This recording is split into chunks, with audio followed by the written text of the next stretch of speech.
اس کے پاس وہ سہارا نہیں ہے، اس کے پاس وہ نعمت نہیں ہے۔ پھر فرمایا نمبر 2 وَأَمَّا السَّائِلَ، اگر کوئی سوال کرنے والا آ گیا ہے فَلَا تَنْهَرْ، اسے جھڑکنا مت۔ اور ساتھ فرمایا کرنے کا کام کیا ہے، اپنے رب کی نعمت اس کو بیان کرتے رہو، جو آپ کے رب نے آپ کو دے دیا اس کو بیان کیجئے، جو نہیں ملا اس کو نہ کاؤنٹ کریں۔ آپ اور میں یہی کرتے ہیں نا، جو محرومی ہے ہمیشہ محرومی ہے، ہمیشہ ہمیشہ لوگوں کو یہ بتاتے ہیں میں نے اپنی زندگی میں کیا کیا کھو لیا، کس کس چیز سے محروم ہو گئے، کتنے مردے اپنے ہاتھوں سے دفنائے، کتنے دکھ دیکھے۔ کیا آپ نے اور میں نے ہمیشہ یہ لوگوں کو گنوایا کہ ہم ایسے تھے، اللہ نے مجھے یہ بھی دے دیا، یہ بھی دے دیا، اور یہ بھی دے دیا، اور یہ بھی دے دیا۔ آپ اور میں یہ گنواتے ہیں ہم ایسے ذلیل تھے، ایسے تنگ تھے، اور ہم نے یہ اور یہ دیکھا۔ اللہ تعالیٰ سے دعا ہے اللہ رب العالمین آپ کا اور میرا سب کا حامی و ناصر ہو۔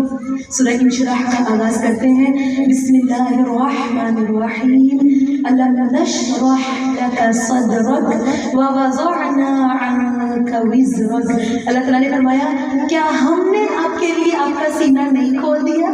وہ رسول اللہ صلی اللہ علیہ وسلم جن کے پاس پہلی دفعہ جبرائیل علیہ السلام آتے ہیں، کہنے لگے اقرا، تو کیا کہنے لگے مانا بقاری، میں نہیں پڑھ سکتا، یہ ذمہ داری میری نہیں ہے، میں لکھا پڑھا نہیں ہوں، یہ رسپانسبلٹی میری نہیں ہے۔ لیکن اللہ تعالیٰ فرماتے ہیں کیا میں نے آپ کو آپ کا سینہ کھول نہیں دیا؟ شرح صدر سے مراد حق پر ہونے پر اطمینان، دل کا نور ہدایت سے روشن ہو جانا، ذکر الہی سے نرم ہو جانا۔ فرمایا دیکھیے ہم نے آپ سے آپ کے بوجھ نہیں اتار دیے۔ اللہ کے نبی صلی اللہ علیہ وسلم کے لیے شروع میں وہی الہی ایک برداشت کرنے کی فیل ہوتا تھا کہ مجھ میں یہ طاقت نہیں، لیکن اللہ تعالیٰ فرماتے ہیں دیکھیے ہم نے آپ سے آپ کا بوجھ نہیں اتار دیا۔ وہ بوجھ جس نے آپ کی کمر توڑ دی تھی، نبوت کے علاوہ بھی باقی ذمہ داریاں تھیں، تو اللہ تعالیٰ نے فرمایا ہم نے تیرے لیے تیرا ذکر بلند کر دیا۔ فَإِنَّ مَعَ الْعُسْرِ يُسْرًا، إِنَّ مَعَ الْعُسْرِ يُسْرًا۔ اللہ تعالیٰ فرماتے ہیں بے شک ہر مشکل کے ساتھ ایک آسانی ہے۔ دوبارہ فرمایا بے شک اسی مشکل کے ساتھ ایک اور آسانی ہے۔ مفسرین کہتے ہیں ایک مشکل کے بدلے میں اللہ 2 آسانیاں دیتا ہے، ایک پریشانی کے بدلے میں اللہ 2 خوشیاں دیتے ہیں۔ آج آپ اور میں ہم جب غمزدہ ہوتے ہیں، اللہ رب العالمین جب آپ کو اور مجھے آزماتا ہے، اللہ رب العالمین جب آپ کو اور میرا امتحان دیتا ہے کہ آیا یہ خالص ہے، آیا یہ پختہ پکا سچا مومن ہے، یہ منافق ہے، تو آپ اور میں ہمتیں ہار جاتے ہیں، ہم سمجھتے ہیں اب کچھ اچھا نہیں ہوگا، جبکہ اللہ تعالیٰ نے فرمایا فَإِنَّ مَعَ الْعُسْرِ يُسْرًا، إِنَّ مَعَ الْعُسْرِ يُسْرًا۔ ایک تنگی کے بارے میں 2 دفعہ فرمایا تنگی کے ساتھ آسانی ہے، بے شک تنگی کے ساتھ آسانی ہے۔ اگر آپ اور میں ان باتوں کو سمجھ لیں تو زندگی کے غم نہ لگے۔ اور ہوتا ایسا ہی ہے جب غم بہت زیادہ بڑھ جاتے ہیں نا، لڑائی جھگڑے فساد بڑھ جاتے ہیں، تو اس کے بعد اللہ تعالیٰ بہت بڑی بڑی خوشیاں بھی عطا کرتے ہیں۔ یہ زندگی کا ایک ایسے ہی چلنے والا ایک سائیکل ہے جو اللہ نے بنایا ہے، لیکن مومن کے لیے دونوں باتیں کیسی ہیں کہ وہ مصیبت میں صبر کر کے جنت پاتا ہے، وہ خوشی کے اندر اللہ کا شکر گزار بن کر جنت کما لیتا ہے۔ اور فرمایا فَإِذَا فَرَغْتَ فَانْصَبْ، اللہ رب العزت نے فرمایا اللہ کے نبی صلی اللہ علیہ وسلم اور آپ کے توسط سے ہر شخص سے کہہ دیا گیا جب تو فارغ ہو جائے فَانْصَبْ، تو محنت کر، فَانْصَبْ، تو اپنے آپ کو تھکا، لیکن کس کے لیے تھکا، کس کے لیے محنت کر؟ اپنی آخرت کے لیے، اپنے رب کو راضی کرنے کے لیے۔ لیکن یقین کیجئے آپ اور میں فارغ کیوں ہوتے ہیں، جلدی جلدی کام کیوں کرتے ہیں؟ اب ہم نے نیند سکرول کرنی ہے، آپ نے اور میں نے موویز دیکھنی ہے، آپ کی اور میرے پاس بہت سے فوش کام ہے کرنے کو، جبکہ اللہ تعالیٰ نے فرمایا ہے جب آپ فارغ ہو جائیں، یہ نعمت ہے فارغ ہونا۔ اللہ کے نبی میں کچھ نعمتیں ایسی ہیں جو ملنے والے جن کو مل جاتی ہیں لوگ اس کی قدر نہیں کرتے، اور ان میں ایک صحت تھی اور دوسری کیا تھی، فراغت ہے۔ انسان فارغ ہوتے ہیں اپنے رب کو بھول جاتے ہیں، جبکہ اللہ نے کیا حکم دیا، کس چیز کی طرف توجہ دلائی، فارغ ہو اپنے آپ کو تھکا دو، کس کس میں؟ اللہ کو راضی کرنے میں. اور فرمایا وَإِلَىٰ رَبِّكَ فَارْغَب، اپنے رب ہی کی طرف رغبت کیجیے. بعض صحابہ کرام نے، بعض مفسرین نے اس آیت کے بارے میں کہا کہ اس کا مطلب یہ ہے جب آپ نماز سے فارغ ہو جائیں تو آپ اینڈ نہیں کریں گے، اس کے بعد بھی اللہ کو کثرت سے یاد کرنا ہے، اس کے بعد بھی اللہ سے اپنا تعلق مضبوط کرنا ہے. اللہ تعالیٰ سے دعا ہے کہ اللہ رب العالمین آپ کو اور مجھے، ہم سب کو اپنے وقت کو قیمتی بنانے والوں میں شامل فرمائے. سورہ یاسین کا آغاز کرتے ہیں. بسم اللہ الرحمن الرحیم. والتین والزیتون وطور سینین وهذا البلد الأمين لقد خلقنا الإنسان في أحسن تقويم. اللہ تعالیٰ فرماتے ہیں قسم ہے انجیل کی، قسم ہے زیتون کی، پھر فرمایا قسم ہے طور سینین کی، قسم ہے امن والے شہر کی. اور وہ کون سا شہر ہے؟ مکہ، جس کے بارے میں ابراہیم علیہ السلام دعا مانگتے تھے رب اجعل ھذا بلدا آمنا، اللہ اس شہر کو امن کا گھر بنا دیجیے. آج جو جاتا ہے وہ ایسا امن اور سکون محسوس کرتا ہے، اسے دنیا کے کسی نکر میں وہ سکون نہیں ملتا. اللہ تعالیٰ سے دعا ہے کہ اللہ رب العالمین آپ کو اور مجھے بار بار اس امن کے گھر کے چکر لگوائے. اللہ تعالیٰ نے فرمایا، قسمیں کھانے کے بعد فرمایا لقد خلقنا الانسان فی احسن تقویم، فرمایا یقیناً ہم نے انسان کو سب سے اچھی بناوٹ میں پیدا کیا ہے. لیکن انسان خود اپنی بناوٹ خود بدلتے ہیں، اور یہ شوق رکھتے ہیں اللہ نے مجھے اچھا پیدا نہیں کیا. آج خواتین اپنے چہروں کو بگاڑتی ہیں، ایک حسن کے نام پر، ایک خوبصورت بننے کے نام پر. اللہ نے فرمایا دیکھو ہم نے تمہیں بڑی احسن تقویم کے ساتھ پیدا کی، بڑی اچھی بناوٹ سے پیدا کی. آپ اور میں نقص نکالتے ہیں، یہ جو آئینے کے سامنے کھڑے ہو کے ہم نقص نکالتے ہیں نا، یہ اللہ کی تخلیق میں نکالتے ہیں. میری آنکھیں ایسی ہیں، میری ناک ایسی ہے، ہونٹ ایسے ہیں، یہ دوسروں کو دیکھ کے کہتے ہیں وہ ایسی اور ایسی ہے. اللہ نے فرمایا ہم نے تو تمہیں بڑا عمدہ اور بڑا پرفیکٹ بنایا ہے. فرمایا تم اس حال میں ہمیشہ نہیں رہو گے. ثم رددناہ اسفل سافلین، پھر ہم نے اسے لوٹا کر نیچوں سے بھی سب سے نیچا کر دیا. انسان کا حسن، انسان کی صلاحیتیں، انسان کی طاقت قوت عروج پہ جاتی ہے، لیکن یہ ہمیشہ نہیں رہتی. فرمایا ثم رددناہ، ہم اس کو واپس لوٹاتے ہیں. کہاں لوٹاتے ہیں؟ اسفل سافلین، سب سے نیچا، اور نیچوں سے بھی نیچا کر دیتے ہیں. اور فرمایا سوائے وہ لوگ جو ایمان لائے، انہوں نے عمل صالح کیے، تو ان کے لیے ایسا اجر ہے جو کبھی بھی ختم نہیں ہوگا. بس اس کے بعد کون سی چیز تجھے جزا کے بارے میں جھٹلانے پر آمادہ کرتی ہے؟ فرمایا الیس اللہ باحکم الحاکمین، کہ اللہ تعالیٰ سب حاکموں سے بڑھ کر حاکم نہیں. اللہ کے نبی صلی اللہ علیہ وسلم فرماتے ہیں جب تم میں سے کوئی اس صورت یعنی والتین والزیتون پڑھے اور الیس اللہ باحکم الحاکمین پڑھے تو اس کو کہنا چاہیے بھلا کیوں نہیں، میں تو اس پر گواہی دینے والوں میں سے ہوں کہ اللہ سے بڑھ کے کوئی اور بہترین فیصلہ کرنے والا نہیں ہے. اور پھر اللہ کے پاک نام سے سورہ علق کا آغاز کرتے ہیں. بڑی خوبصورت صورت ہے. بسم اللہ الرحمن الرحیم. اقرأ بسم ربک الذی خلق، اپنے رب کے نام کے ساتھ پڑھیے جس نے آپ کو پیدا کیا ہے. اللہ کے نبی صلی اللہ علیہ وسلم غار حرا میں تنہا جا جا کے اللہ کو یاد کیا کرتے تھے. ایک دن جبرائیل علیہ السلام آتے ہیں، آ کر کھڑے ہو کر کہتے ہیں اقرأ. لفظ پہ غور کیجیے گا، کیا کہتے ہیں اقرأ. اللہ کے نبی فرماتے ہیں ماں انا بقاری، میں نہیں پڑھ سکتا، میں کوئی پڑھا لکھا نہیں ہوں، میں ان پڑھ ہوں، میں نہیں پڑھ سکتا. انہوں نے دوبارہ پکڑ کے کہا اقرأ، پھر سے پڑھیے. اللہ کے نبی کا وہی رسپانس ہے ماں انا بقاری. لیکن تیسری دفعہ زور سے جھنجھوڑتے ہیں، ہلاتے ہیں اور کہتے ہیں اقرأ بسم ربک الذی خلق.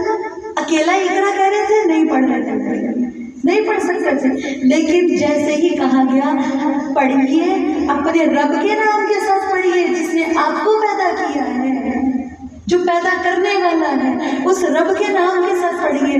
اللہ کے نبی کی زبان سے ساتھ ہی کلمات جاری ہو جاتے ہیں. اقرأ بسم ربک الذی خلق. اور پھر وہ ایک لفظ نہیں پڑھ رہے تھے، اب ایک نہیں، اب 5 آیات جاری ہو جاتی ہیں، اب اکٹھی آیات جاری ہوتی ہیں. فرمانے لگے اقرأ بسم ربک الذی خلق خلق الانسان من علق اقرأ وربک الاکرم. فرمایا اپنے رب کے نام کے ساتھ پڑھیے جس نے پیدا کیا، اس نے انسان کو جمے ہوئے خون سے پیدا کیا. پڑھیے آپ کا رب سب سے زیادہ عزت والا ہے جس نے قلم کے ساتھ سکھایا لکھنا.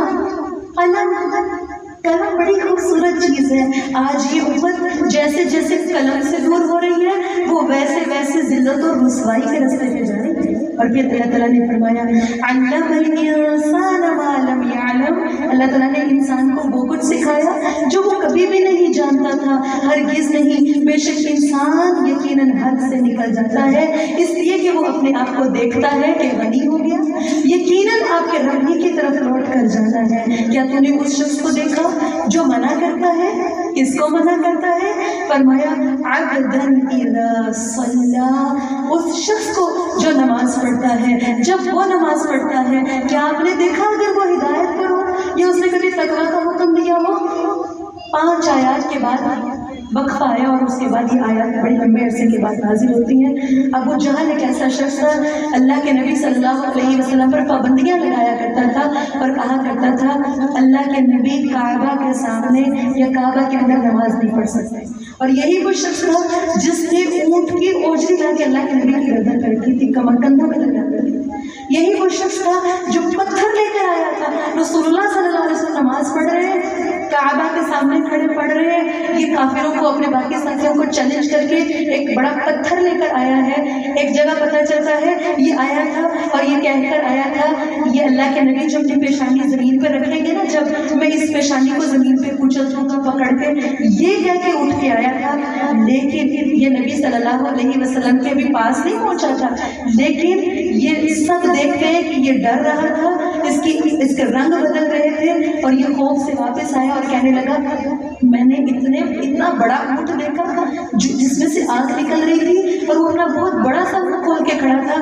اگر میں ایک قدم بھی آگے اٹھاتا تو وہ مجھے چبا ڈالتا، اس لیے میں واپس آ گئی.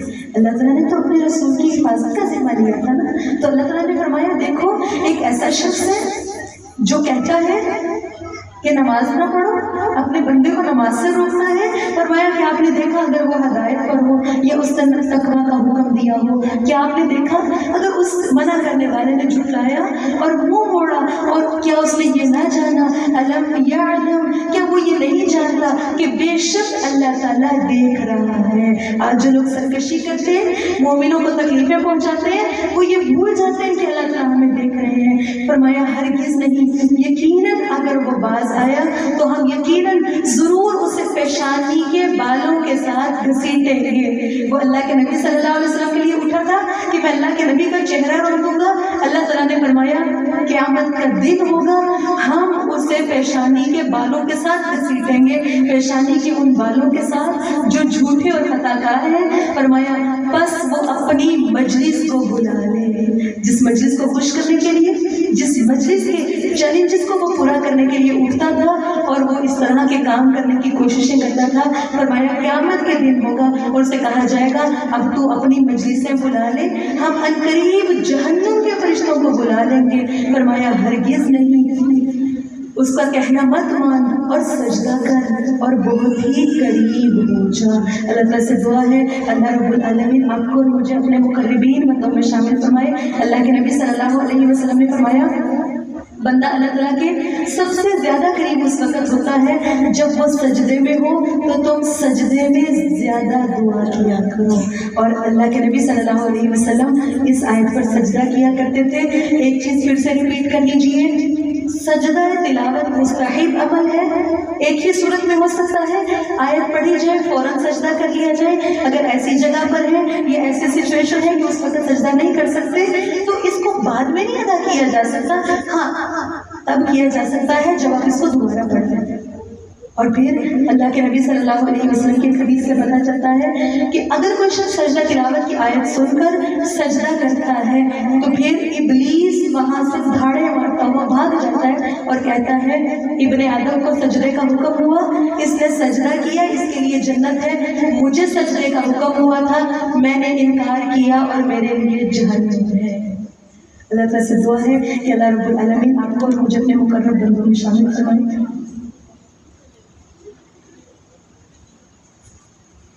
سورہ قدر کا آغاز کرتے ہیں۔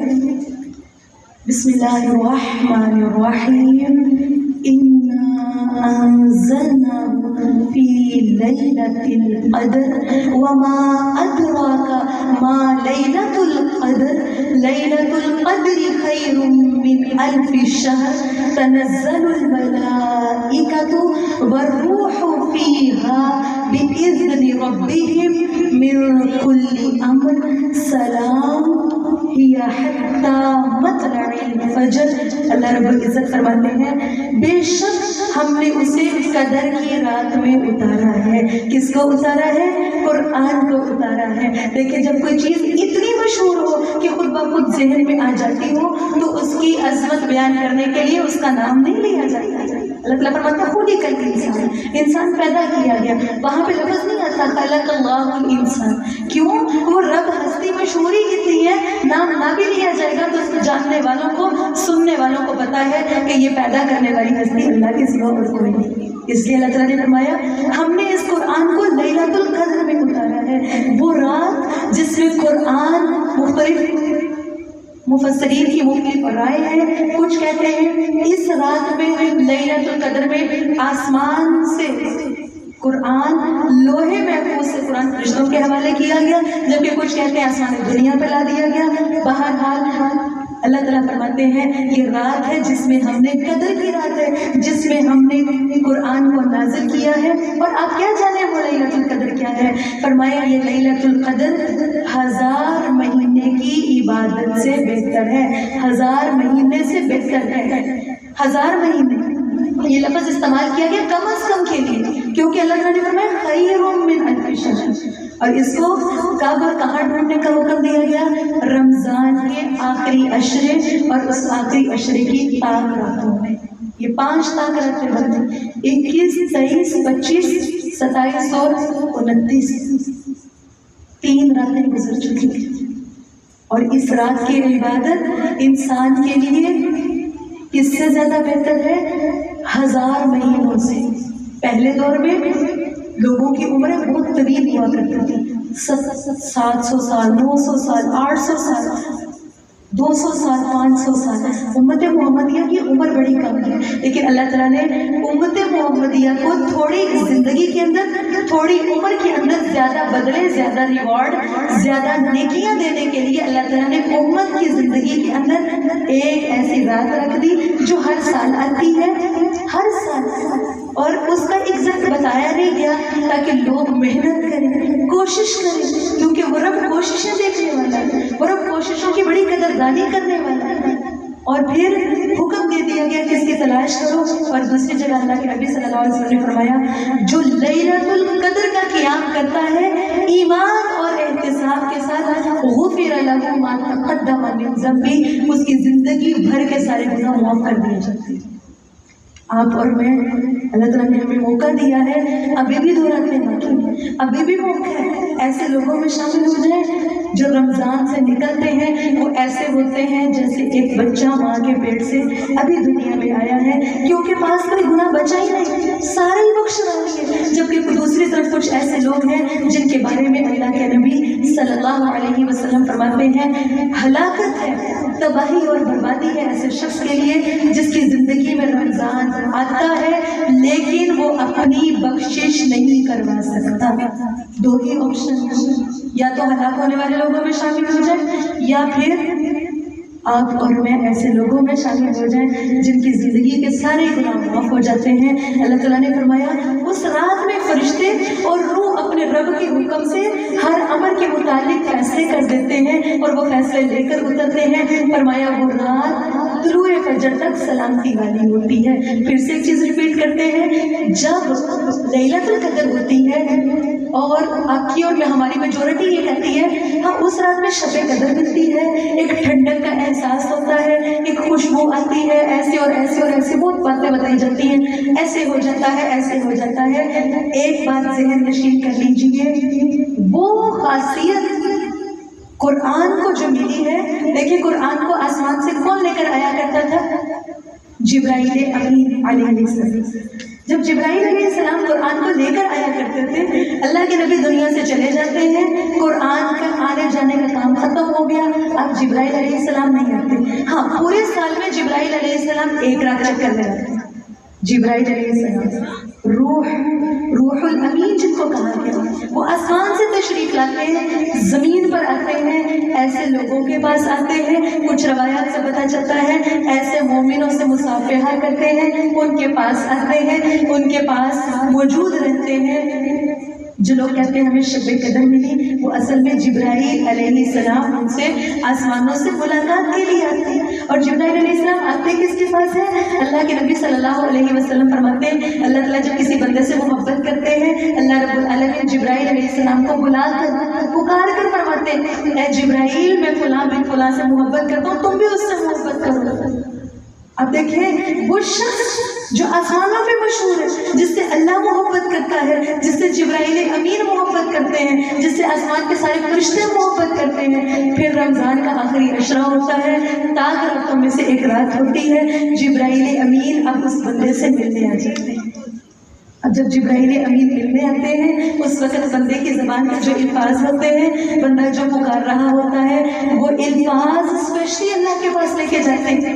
حضرت عائشہ نے پوچھا تھا اللہ کے نبی جب جبرائیل امین میرے پاس آئے، یعنی کہنے لگی جب میں لیلۃ القدر پا لوں تو میں کیا کہوں؟ اللہ کے نبی صلی اللہ علیہ وسلم فرمانے لگے تھے اس وقت تم کہنا اللہم انک عفو کریم تحب العفو فاعف عنی. اللہ آپ بڑے درگزر کرنے والے ہیں، آپ بڑی عزت والے ہیں، اے اللہ آپ معاف کرنے کو پسند کرتے ہیں. فاعف عنی، اللہ میری ساری خطائیں، میری غلطیاں، میرے جان بوجھ کے کیے ہوئے گناہ اللہ سب سے درگزر کر دیجیے، سب کو معاف کر دیجیے. اور پھر جبرائیل امین جن راتوں میں نیچے آتے ہیں، فیصلے جس رات میں کر دیے جاتے ہیں، وہ رات تھوڑے سے لمحے کے لیے پرسکون نہیں، وہ سورج کے طلوع ہونے تک سلامتی ہی سلامتی بن جاتی ہے. کیوں نہ ہم ایسے لوگوں میں شامل ہوں جن کے لیے جبرائیل امین آسمانوں سے آتے ہیں، جن کے لیے ملاقات کے لیے آتے ہیں. یہ کون سے لوگ ہیں جو ان راتوں کی قدر جانتے ہیں، رمضان کی قدر جان کر حق ادا کرتے ہیں، اپنے رب کو راضی کر دیتے ہیں. اس لیے تو کہا گیا جو لیلۃ القدر کو پا لیتا ہے وہ خوش قسمت ہے، اور اس سے محروم تو بدبخت رکھے جاتے ہیں. اللہ تعالیٰ سے دعا ہے اللہ رب العالمین آپ کو اور مجھے خوش قسمت لوگوں میں شامل فرمائے.